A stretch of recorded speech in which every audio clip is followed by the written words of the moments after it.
Yes, I've got a right old... You've got a very, very spicy one, because mine's not quite as bad as that. I might also be a massive wuss. That might be more like it. Best of luck with that competition. Now, it might be raining where you are, but Phil Vickery is making sure that that doesn't dampen your summer dinner plans. He's brightening things up in the kitchen. He's got a Mexican feast. We've sort of started and tasted free. Thank you very much indeed for the tequila, which is a bit... I've got a little bit neat here. Yeah, this is the neat one. This is very dark. Yeah, I'm going to go for the margarita. Look at the colour of that. It's ridiculous. Look at that beautiful colour. That is a serious... Is it good? Look at that. It's almost like Best brandy. I've ever tasted. Oh, well, just... It's something like triple... I'll be the judge of this. That's the smoothest ever. Wow.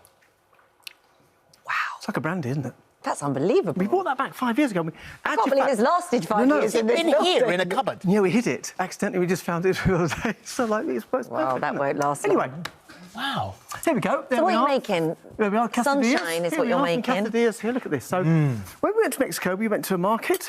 I got really bad food poisoning, if I'm to be honest with you. Lovely story, thank you. No. Glad you mentioned it. No, because Janice, my producer, made me drink this, like, green juice. And I'll just do it again, Phil. Just do it again. Oh, I've regretted that the rest of my life. However, in that market, we did have a selection of quesadillas, and this is based on what we had in that market. So, very simple. Got a pork one. We got a one using roasted sweet corn, which we'll come on to, sweet potatoes and peppers, and then a chicken version with jalapeno, which I know you've tasted already. That's one that was like, whoof! Yeah, and it's not huge amount of heat in there, but it is one of the heat that hits you and then goes away pretty quickly. Yeah. It's not a lingering heat. Let's talk about the pork one first. So, in this pan here, I have fillet of pork that I did velvet, recipes on the website, just to make it slightly softer. Is that with a bit of flour? Bit of corn flour and egg white. Yeah. Just keeps it very, very moist. And when you have very lean cuts of meat like that, if you overcook it by a couple of seconds, it's completely dry. So we always felt recipes on the website. But to that, I'm going to add. So here I've got red onions and pork that we've cooked down. Then I had a can of chopped tomatoes in juice. And it's very simple. So good. You want to cook that down until it becomes pulpy. A little pinch of chilli, dried chilli, not too much, probably about a quarter of a teaspoon. Cook it down. Don't rush it, and it'll end up like this one here. So that's what you're after, that very, very rich, deep That's so flavour. good. Yeah, so all you're doing is concentrating the flavour. And then here I've got 2 tortillas, with the pork one, which you've now got to your closest to you over there. You just put the pork onto the tortilla. Again, what you don't want to do is spread it out too thick. They may be quite thin, so you can pick them up. If they're too thick, they'll fall apart.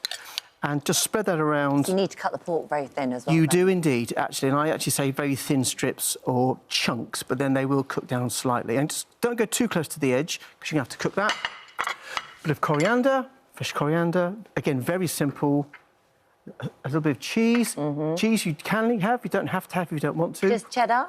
Cheddar or Monterey Jack we used, purely because that's like Tex-Mex, really. It's not really Mexican, but it's on the edge. And then a little bit of lime juice on there. Everything has lime into it. Yeah, it's so good. On it goes, like that. Press it down. Here's a great tip. So, we'll come on to the little tiny quesadilla cooker in a second. If you don't have one of those, I use 2 frying pans, and you get both frying pans hot, OK? Right. So you lay the tortilla into the dry non-stick pan.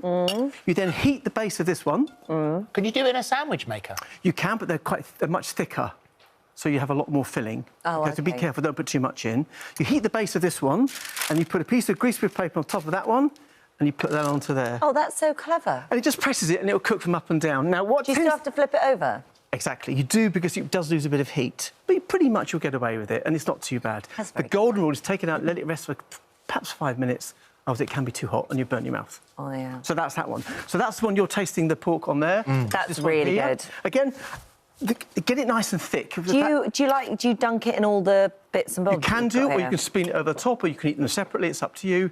It really doesn't make a bit of sour cream, bit of extra cheese and coriander if you want it. Spreading. I'm doing a bit of spread. There you go. So moving on to the next one. So this is this one here. So here I'm using a sweet potato and pepper. Now, frozen or fresh, you put it into a pan, 100 ml of water, a little bit of salt and pepper, lid on, and cook it down until that goes soft. Take the lid off and just boil away the juice. Again, similarly... This is a sort of vegetarian option. Yes. So you want that rich, deep texture. Here I've got a 98-gram can of sweet corn. I put that into a pan. I've just cooked that, overcooked it until it goes dark. Really we good. just had a taste of that. Yes. And we thought you'd specially treated it. That is just tinned sweet. Tins or frozen, OK, but you leave it overcooking. It takes on that popcorn flavour or the smell of popcorn when it's And cooking. that's in oil? Just a touch of oil, nothing else. What sort of oil did you use? Any for oil, that? any oil will do. I normally use sunflower, safflower or rapeseed oil. It has a higher temperature threshold. Yeah. And then you roast that until it's over-roasted, and that gives you the flavour. If you use just normal, it tends to be a little bit bland. So in that goes. OK, and then you mix that up. Again, you can see it's quite thick, so you get a thick mixture. Do season that with salt and pepper. Here I've got a tortilla with refried beans. Buy them in a can. You can do it yourself, but it takes about 2 days by the time you soak them overnight and cook Life's them. too short, quite frankly. Completely right. And then, again, as we do with the pork, fill up the tortilla. And bear in mind, you know, this will do 4 people, so spread it nice and thin. I think you've got that one already. Oh, yeah, no, you haven't got this one yet. I haven't got that one. Oh, the There you veggie go. one. No, I haven't got that. A little bit of I'm into the cheese. chicken one now. chicken one's really Jalapeno, a few onions. Sour cream in it there. Dried oregano. They use quite a bit of oregano in Mexican cooking. Lid on, which I've got one down here. Now, I'm using a Quesadilla Press here to show you this version. These How many range... times do you use that? I use it quite a lot at home. Do you? Yeah, I do. I'd buy that, use it once, it'd be in the cupboard for 20 years. Right. Between 15 and 30 quid, roughly, you get a pretty good press. And I think they're fabulous, especially if people are coming around, chuck it in, put anything in, and then they do get very hot. So I'm going to lift this one out and you'll see. That's one. It does actually portion it already.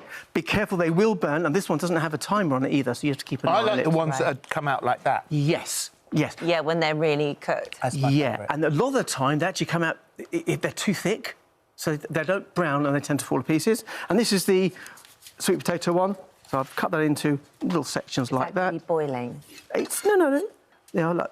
No, excuse my Thank you fingers. very much. No, it's warm, Holly, but not hugely. And this is just the veggie tatty This one, is just yeah? the veggie tatty one. Again, there's some jalapeno in there. Bit of lime, Okay. just off the edge. But it's about simple, thin fillings that go a long way. That's really good. And just here... That's really good. That sweet corn is a dream. Cool, and this is the chicken one you tasted first. So here we've got cheese, jalapenos. I use shaved or wafer-thin chicken, pork, ham, whatever you want. Little goes a long way. Why are you laughing? I just think it's funny. I don't know. Wafer, thin, ham. Red onions, bit of mayonnaise to help it along. You don't have to. And then we've got, obviously, our guacamole that you tasted.